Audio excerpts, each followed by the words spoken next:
Now that we learned how to use copy and paste, it is the right time to present to you an important paste optionality: Paste Special.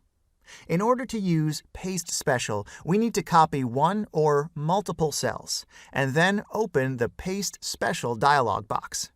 We can open it from the Home tab, clicking on the little arrow below the regular Paste button, or, much easier, by pressing Alt, E, and S. Once we open the Paste Special dialog box, we can choose from a number of pasting options. For example, we can choose to paste only the formulas of the copied cells. Let's do this. Excel pastes only the formulas of the cells without any numbers.